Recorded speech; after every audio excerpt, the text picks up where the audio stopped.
자, 18년도 국가급 두 번째 시간입니다. 11번, 옳지 않은 거네요. 중앙건설장은 회계연도마다 예산뿐만 아니라 기금도 결산보고서 만들어야 됩니다. 그래서 통합해서 만들어야 되고 이걸 기재부한테 제출해야 됩니다. 2번 틀렸죠. 결산서는 그 행정부가 만들지만은 결산의 심의 의결은 누가 합니까? 국회가 합니다. 국회 심의 의결로 끝나는 거지 뭐 대통령 승인으로 종료되는 건 아니고요. 그래서 어쨌든 결산안을 만들어 가지고 국무회의 의결과 승인 받은 다음에 국회 주면은 국회가 심의 의결하겠지. 그 다음에 정부는 감사원이 먼저 검사를 해야 돼요. 여러분도 알다시피 중앙관서가 결산을 먼저 하고 그다음에 기재부가 국가결산서 만들고 이걸 감사원에 송부하면은 감사원이 확인하고 다시 정부에 주면은 정부는 감사원의 검사 이 보고서를 결산서하고 같이 국회에 제출해야 되겠지. 맞는 말이고 예산이 예정적 개수라면은 결산은 확정적 개수입니다. 예산과 결산도 구별 한번 해보시고요. 예정적인지 확정적인지 답은 그래서 쉬운 문제였고 2번이 틀렸습니다.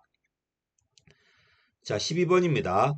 단식부기는 사실 현금주의와 많이 연결돼 있어요. 현금주의는 대개 단식부기와 현금주의는 근데 현금주의는 꼭 단식부기가 아닐 수 있고 복식부기와도 연결될 수 있어요. 은행이 대표적이래요. 은행은 현금주의 방식이지만은 복식부기로 연결돼 있답니다. 근데 발생주의는 반드시 뭐가 돼야 돼? 복식부기가 돼야 돼요. 틀렸지. 그래서 현금주의는 단식도 될 수 있고 복식도 될 수 있지만 현금주의는 주로 단식을 반면에 발생주의는 반드시 복식을 왜? 원인과 결과가 있는데 이걸 따로따로 기록하면 안 되잖아요.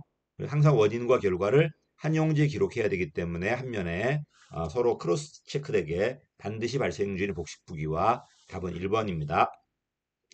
자, 단식부기는요, 수입은 수입대로, 지출은 지출대로, 자산은 자산대로, 부채는 부채대로 따로따로 기록하는 거야. 서로 연결이 안 돼 있어요. 어떤 수입이 있는데 얘가 왜 들어왔는지, 어떤 지출이 있는데 얘가 무엇 때문에 나갔는지를 알 수가 없겠죠. 그래서 하나의 항목만 증감하고 있기 때문에 크로스 체크가 안 되기 때문에 이걸 가지고는 뭘 했는가 알 수가 없다는 겁니다. 맞는 말이죠. 단식부기는 한 면에 한 항만 그지? 반면 복식부위는 아니죠. 차변과 대변 나눠가지고 자산, 부채, 수익, 비용이 서로 크로스되면서 연결돼 있죠. 자, 그러다 보니까 복식부기는 계정 간 유기적 관련성이 있고 항상 차변의 합과 대변의 합은 같아야 되기 때문에 이런 오류의 검증이 쉽다는 겁니다. 밑에도 마찬가지네요. 복식부기는 하나의 거래를 대차 평균, 대변과 차변의 평균, 요걸 가지고 동시에 기록하다 보니까 잘못 기록됐다면 아마 값이 안 맞을 겁니다. 자, 어쨌든 답은 1번이었고요. 어려운 문제는 아니었을 겁니다. 그리고 우리는 행정학은 회계학이 중요한 게 아니고 이게 들어온 이유가 있겠죠. 이게 들어온 이유가 뭐다? 품목 예산이 아니라 성과주의로 바뀌면서 성과를 알아봐야 되잖아. 옛날에는 규정을 해줘요. 뭘 사라, 뭘 사라, 뭘 사라. 그럼 규정대로 걷고 규정대로 사면 되는 거예요. 지금 그게 아니라 총액으로 재량 주잖아요. 대신에 성과 내야 돼, 안 내야 돼? 내야 되겠지. 총액이 원인이라면은 성과가 결과일 텐데 이거를 다른 용지에 기록해 버리면은 서로 누구 때문에 나온지 알 수가 없잖아요. 이러니까 복식부기 가지고 이 원인과 결과를 연결시켜야 되겠죠. 됐지? 발생주에 들어왔기 때문에 이제 같이 이제 원인과 결과를 연결시키는 이제 복식부기가 들어올 수밖에 없었다는 겁니다. 자, 내려가겠습니다. 13번입니다. 전문 경력관. 앞에도 계속 나왔다는 걸 알겠죠? 여기서 먼저 나온 다음에 계속 나오고 있습니다. 내가 전문 경력관 제도 말했을 때 제일 중요한 건 일반직이다. 일반직. 일반직을 대상으로. 일반직은 순환부직이잖아요. 근데 보다시피 소속 장관은 일반직 공무원 중 순환보직이 곤란하거나 장기 재직이 필요한 업무에 대해서 협의한 다음에 반드시 지정할 수 있어. 지정해야 되는 게 아니라 지정할 수가 있어요. 그치? 근데 이런 보다시피 이분은 한 주기를 장기간 할 거잖아요. 이러니까 일반직과 마찬가지로 계급 구분이 되는 게 아니라 이런 계급 구분이 사라져요. 그지? 계급 구분 사라진 다음에 대신에 가나다라는 이런 직급 구분이 만들어집니다. 가구는 5급 이상, 나다구는 6급 이하로요. 그 다음에 보다시피 전문 경력과는 직위군 가나다군이다. 특성 난이도에 따라서 가나다군으로 구분하고요. 이것도 시험에 나왔죠. 올해 시험에 또 나왔는데 일반직을 전문 경력관으로 또 전문 경력관을 일반직으로 상호 전직이 됩니다. 상호 전직이 된다. 됐지? 요게 7급에 올해 또 나왔지 이게. 그러니까 9급에 먼저 나왔다가 나중에 7급에 나온 겁니다. 그래서 새로운 제도가 나오면은 반드시 그거는 꼼꼼하게 챙기는 습관을 들여야 됩니다. 또 나올 수 있습니다. 자, 그 다음에 이건 쉬웠죠? 일관성이 없네. 일관성 있게 관대와 엄격화가 나타났다면은 이거는 규칙 오류, 일관 오류죠. 근데 일관성이 없다면 불규칙 오류, 총기 오류라고 그래요. 사실 총기 오류는 규칙과 불규칙을 합한 거지만은 어쨌든 총기 오류 안에는 불규칙도 있기 때문에 이게 답이고요. 연쇄 효과는 요소끼리 A란 요소가 B란 요소에 또는 내가 제일 중시한 요소가 모든 요소에 이 연쇄 효과 개념이고요. 규칙 오류는 이런 관대와 엄격화가 일관되게 나타나는 거고요. 집중화는 가운데 주는 거고 관대화는 후하게 주는 거고 엄격화는 박하게 주는 거죠. 분포상의 착오라고 그래요. 답은 4번입니다. 쉬운 문제였습니다. 이것도. 자, 15번입니다. 이거 징계 맨날 나오죠. 경감정 등해파 해가지고. 그래서 이것도 많이 봤기 때문에 비록 법률에 좀 세부적인 내용이지만 푸는 데는 어렵지 않았을 겁니다. 틀렸죠? 경감정 등해파로 6등급으로 갈라져 있습니다. 경감정 등이 빠졌구나. 등해파입니다. 그다음에 내가 감봉이 포인트라고 그랬죠. 왜 감봉이 포인트냐면은 이 친구만 보수의 3분의 1이에요. 견책은 보수를 감하지 않아. 훈계회계고 여기서부터 보수가 감할 텐데 얘만 3분의 1이고 정직하고 조심해 강임이 아니라 강등이거든요. 강등은 보수의 전액이에요. 전액이고 해임과 파면은 이거는 면직된 거기 때문에 보수 얘기가 안 나오겠죠. 감봉이 3분의 1입니다. 감봉이 나머지는 전액이에요. 3분의 2는 사라졌습니다. 옛날에 3분의 2였지만 지금 전액입니다. 그 다음에 강등이 포인트야. 얘만 3개월이야. 3개월. 3개월간 직무 정지되고 보수 전액이 감액돼요. 강등. 자, 나머지는 1, 3개월이야. 그래서 이건 1번 틀렸고요. 강등이 빠져 틀렸고 정직은 1, 3개월은 맞는데 뭐가 틀렸다? 신분 보유한 거 맞아. 잘린 건 아니에요. 보수의 전액을 감합니다. 감봉은 1, 3개월이고 3분의 1을 감하고요. 맞죠? 자, 감사원이 먼저입니다. 감사원이 만약에 수사에 조사에 착수했다면은 진행할 수 없습니다. 진행할 수 없어요. 진행이 안 됩니다. 됐지? 진행이 불가하고 반면에 감사기관 말고 다른 수사기관이 한다면은 진행하지 아니할 수 있어요. 진행해도 되고 진행 안 해도 되고요. 반면에 감사원은 반드시 멈춰야 됩니다. 이것도 잘 나오니까 체크 한번 해보시고요. 이제 수사기관도 나올 때가 되었죠. 감사원은 불가하고 수사기관들은 멈출 수 있다는 거야. 해도 되고 안 해도 됩니다. 이거는. 자, 내려가겠습니다. 애우지 마시고 감사원은 행정부 내에 있다 보니까 이런 징계사항까지 할 수 있잖아요. 반면 수사는 아니야. 위법사항만 하잖아. 이건 부당 문제도 할 수 있겠지만은 얘는 위법사항만 하기 때문에 얘는 진행이 정지되는 거고 걔는 할 수 있나 봐요. 자, 그 다음에 16번입니다. 뭐, 부패 문제 맨날 나왔죠. 이것도 계속 나오고 있습니다. 자, 부패는 이제 쌍으로 좀 외워놔야 돼요. 대칭되게. 무가 업소를 단속해서 정상적으로 했네. 정상했는데, 금품 받고 거기만 안 했구만. 이게 일탈형이에요. 일탈형이고, 제도화된 부패는 매번 안 해야 돼요. 매번. 소위, 당연히, 마땅히 맨날 금품 받는 게 제도화된 부패고요. 그다음에 금융위기 나왔을 때 맨날 회색이 아닌 흰색이에요, 흰색. 금융위기, 이거 선의의 거짓말이라는 거거든요. 선의의 거짓말이라는 건데, 금융위기가 심각해. 이걸 발표해버리면 국민이 동요하니까 없다고 거짓말했대요. 선의의 거짓말 또는 관행화된 부패. 처벌하지 말자는 부패를 우리는 뭐라고 그래? 백색이라고 그래요. 백색. 반면에 처벌하자 말자 논쟁이 있는 게 회색이고요. 처벌하자는 건 흑색이겠죠. 그 다음에 이게 이제 제도화된 부패네. 의례적으로 받았구만. 매번 의례적으로 급행료 받았네. 이게 제도화된 부패가 될 거고요. 그다음에 상대방이 있다면은 거래형, 상대방이 없다면 비거래형으로 나와요. 근데 올해는 또 다시 사기형으로 나왔더라고요. 옛날에 사기형으로 나오다가 다시 비거래형으로 바뀌었는데 올해 시험은 상대방이 없을 때는 사기형으로 나왔어요. 같아. 비거래형이나 사기형이나 같은 거니까 같이 좀 묶어 두시고 상대방이 존재한다면 뇌물수수 같은 것들은 거래형이라고 그래요. 이거 말고도 생계형 부패, 그 다음에 치부형 부패, 큰 부패라고 그래요. 이런 것도 있습니다. 개인 부패와 조직 부패. 혼자 하는 건지 조직 전체가 하는 건지 이런 것들 부패 나왔을 때는 개념도 알아야 되겠지만 대칭되게 쌍으로 좀 외워두시면 좀 편합니다. 자, 그다음에 상황 적응이네요. 이건 뭐냐면 그전 이론이 유일 최선의 법칙이 있다는 거야. 또는 정치, 경제, 사회, 문화를 다 보는 체제론이에요. 관념 모형이었어요. 그러니까 사이몬이 뭐라고 그래? 체제론은 관념론이고 고전 원리론들은 검증되지 않은 속담이야. 그래서 그 다음에 후학자가 검증해 보니까 50년대 말부터 유일 최선의 법칙이 있는 게 아니라 상황이 달라지면 규모가 달라지고 기술이 달라지고 환경이 달라지면은 구조가 달라져요. 이게 바로 뭐가 되는 거야? 상황 적응 접근법 중보험 이론이에요. 틀렸죠. 그래서 거시관점 맞아. 체제 이론의 거시관점 맞지만 모든 상황에 적합한 최선의 방법은 체제론 같은 것들 이걸 말하는 거고 얘는 그게 아니라 상황별로 답이 달라요. 어떤 상황은 기계가 어떤 상황은 유기가 이런 유용론이 나타납니다. 1번 틀렸습니다.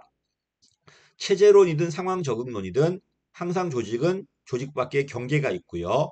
그지? 이 환경과 상호작용합니다.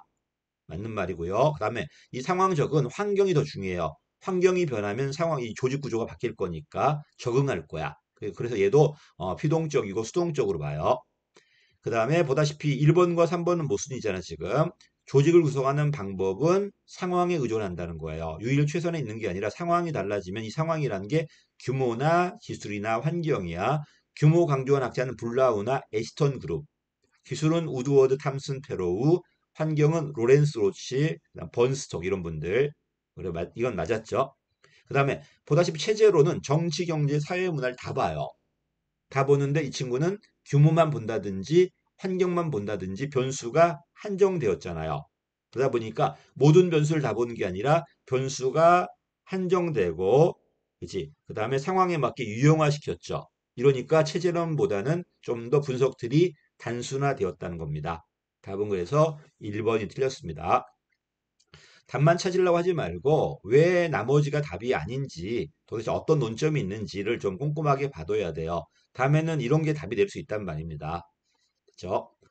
그 다음에 18번입니다. 조직의 조정의 원리네요. 조정의 원리의 반대말은 분업의 원리겠죠. 원래 조정의 원리는 옛날에는 옆에 부서와 만날 일이 없었기 때문에 주로 아래 위의 조정이었어요. 위에서 내려가는 거야. 그래서 제일 먼저가 계층제, 그다음에 그다음 규칙과 계획이죠. 규칙이나 계획이고, 그다음에 계층직이 추가야. 계층직이 추가. 그다음에 뭐가 돼? 수직 정보 시스템이에요. 그래서 계규 계수로 외우잖아요. 계층제, 규칙과 계획, 계층직이 추가, 수직 정보 시스템. 이것만 외우면 쉬운 문제고, 요 내용을 하나하나 물어봐요. 계층은 가장 원초적이다, 가장 기본적이다, 도표상의 선이다. 규칙과 계획은 표준 정보다. 만날 필요가 없다. 그리고 규칙이 좀 더 장기적이다.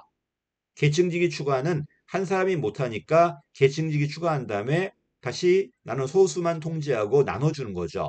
이러니까 한 사람이 많이 하지 않고 조금만 통제하면 되니까 세밀하게 통제할 수 있다는 거죠. 이것도 안 되면 매번 보고하고 정기 보고하고 다시 지시해주고 이게 바로 수직이 되는 겁니다. 수직 연결은 상위 계층의 관리자가 하위 계층의 관리를 통제하고 또 하위 계층 활동을 조정하는 걸 목적으로 한다. 얘가 싸웠을 때 윗사람이 조정해 준다는 겁니다. 지네끼리 조정하는 게 아니고요. 지네끼리 조정하는 건 수평이고 윗사람이 조정해 준다는 거 이렇게. 반면에 이제 수평도 있죠. 수평은 제일 먼저 정보 이제 교류야. 그다음에 연결하는 누가 나옵니까? 연락 담당자가 나오고요. 연락 담당자. 그다음에 임시 작업단이 나오고 매니저가 나오고 연구 사업팀이 나와요. 그래서 정보 보고, 정보 교류, 연락 담당자, 그다음에 임시 작업단, 매니저, 연구 사업팀이죠. 연구 사업팀이 제일 강력하죠. 틀렸죠? 수직이 아니라 뭐가 돼야 돼? 수평이 돼야 됩니다. 틀렸습니다. 수평이라는 거는 얘가 조정하는 게 아니라 지네끼리 조정하는 거야. 동일 계층 부서 간 또는 동일 계층의 개인 간 의사소통 조정이 목적이다.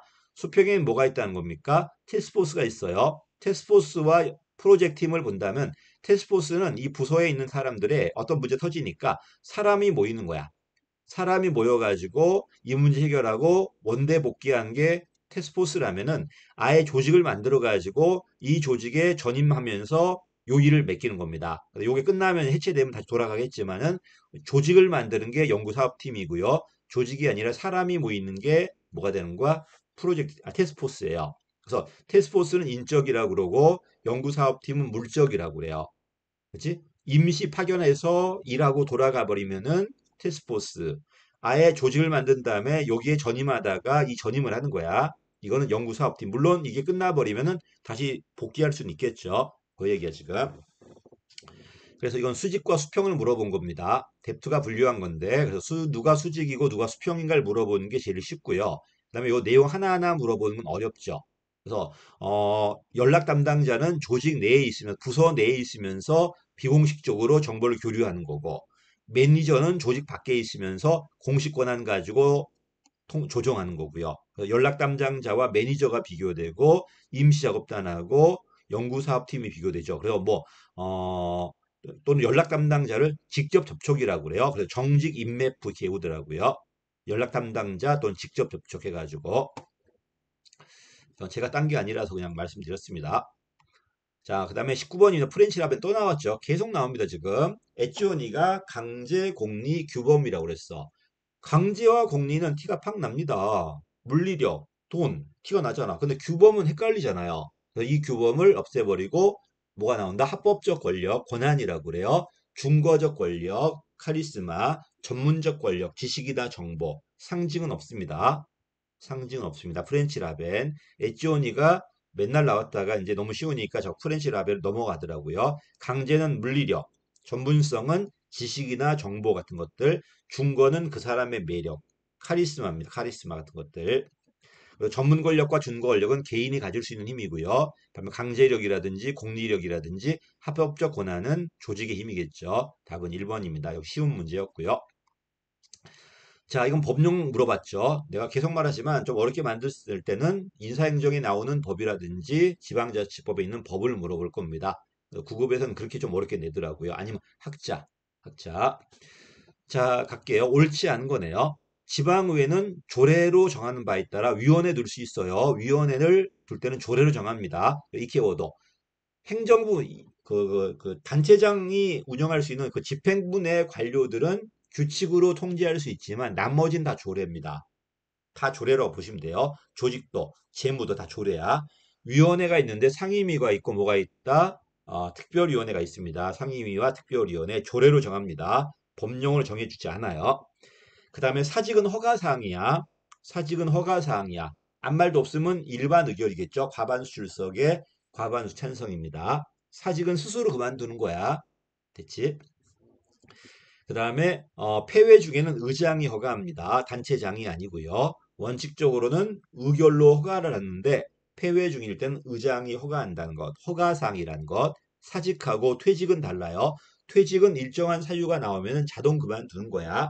사직은 지가 그만두겠다고 요구한 다음에 그만두는 거고요.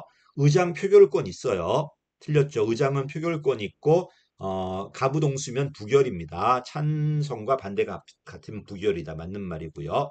그다음에 일사부재이라고 이제 4번. 같은 부결된 의안은 같은 회기 중에는 다시 발의할 수 없습니다. 부결된 의안은 그럼 부결되지 아니 그러면 이 회기 말고 다음 회기에는 할 수 있다 없다 있다는 거예요. 부결된 의안은 같은 회기 중에는 다시 발의할 수 없다. 일사부재의 원칙입니다. 이거는.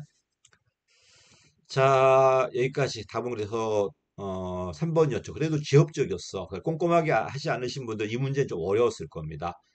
그래서 한번 나왔으니까 지방자치법은 정말 꼼꼼하게 좀 봤으면 좋겠습니다. 행정학에서 어렵게 나오는 게 인사행정 관련 법하고 지방자치법이야. 아니 국가재정법인데 국가재정법은 잘 안 변해요. 근데 지방자치법이라든지 인사행정법은 잘 변하니까 그런 법을 좀 꼼꼼하게 받으면은 고득점을 맞을 수 있습니다. 이런 거 다 틀려버리면 고득점이 안 나와요. 자꾸 뭐 이거 틀려도 된다 그러는데 아예 틀려도 되는 문제는 없어요. 실수할 수도 있잖아요. 쉬운 문제 틀릴 수 있어요. 어려운 문제 다 틀려버리고 실수해버리면 몇 점 안 나오잖아. 커트라인이 거의 90에 가까운데, 틀리려고 하지 말고, 나온 거면 꼼꼼하게 맞춰야 됩니다. 나온 것만이라도. 최소한 정말 처음 나왔다면 내가 이해를 하겠는데 기출문제 여러 번 있다면은 그런 건 틀려도 된다고 말하는 거는 저는 잘못됐다고 생각해요. 그리고 대학 교재에 있는 것은 강사가 정리해 주는 게 맞아요. 이제 새로 들어왔더라도 새로 들어온 건 먼저 정리해 줘야 되겠죠. 학생이 찾아보기 힘드니까. 근데 그거 뭐 처음 나왔다고 이건 틀려도 된다. 이렇게 말하는 건 저는 정말 무책임하다고 생각합니다. 그는 그것 때문에 그 사람 1년 더 할 수도 있잖아요. 그리고 찍어서 맞는 것도 있기 때문에 본인의 점수에서 몇 점을 까야 자기 점수예요. 실제 과목에 두세 개 찍는단 말이야. 다 틀리진 않잖아요. 근데 다음에 그 찍었을 때 맞는다는 보장이 없단 말이야. 그치? 그래서 내가 만약 90점 맞았다. 그럼 두세 개는 찍은 거야. 그 중에 한두 개 맞았기 때문에 두세 개에 90점이 나온 겁니다. 그러니까 내가 90점 맞아도 그냥 어떻게 겸손하게 나는 80 정도 된다. 이런 가정 속에 공부를 해야 돼요. 그래야 뭘 공부를 하지. 나는 100점 맞았다. 그럼 공부할 거 없겠네, 그러면. 그지? 그럼 내년에 100점 맞나? 그건 또 아니란 말입니다. 매너리즘 빠진다고 그래요. 뭐 다 아는 것 같고. 그지? 새로운 거 보자니 좀 지겹고. 맨날 반복하다 보니까 답을 다 외워버렸고. 근데 문제만 약간 바꿔버리면 틀린단 말입니다. 그래서 일단 기출문제를 가지고 반복하는 건 중요하고 응용력도 키워놔야 돼요. 이게 새로운 거 나왔을 때 어떻게 접근할 것인가. 그리고 최소한 우리가 보는 주요 교재에 새로운 항이 들어오면은 그런 건 좀 정리하셔야 돼요. 그걸 어떻게 하냐고요? 책임 보면 돼요. 뒤에 색인을 보면은 쭉 읽어봐봐. 내가 못 보던 단어가 들어왔다. 그거 중요할 수 있어. 한번 정리하는 게 맞아. 그 정리하는 데 몇 분 안 걸려요. 그게 무슨 며칠 걸린다면 하지 말라고 하는데 또 강사가 정리해줘야 되겠지. 아니면 요구하세요. 그 사람한테. 요거 남았는데 이거 좀 정리해 주십시오. 아마 고마워할 겁니다. 왜? 자기도 몰랐는데 이거 새로운 정보란 말입니다. 그러면 찾아봐야 되겠죠. 올해 너찌론도 나왔잖아, 이게. 처음 들어왔다고 재정준칙 나왔단 말입니다. 그래서 처음 나왔다고 해서 전혀 대학 교재 없는 게 아니에요. 이미 대학 교재 들어온 거예요. 다만 아직까지 기출이 없었던 거죠. 그리고 그게 나왔던 거고요. 이런 걸 다 틀려버리면 고득점은 불가능합니다. 자, 어쨌든 여러분한테 그런 걸 하라는 건 아니니까 최소한 어쨌든 그 기출 문제 나온 것만큼이라도 꼼꼼하게 보셨으면 좋겠습니다. 이런 내용들 다 봐야 돼, 이런 것들. 여기까지 하겠습니다. 감사합니다.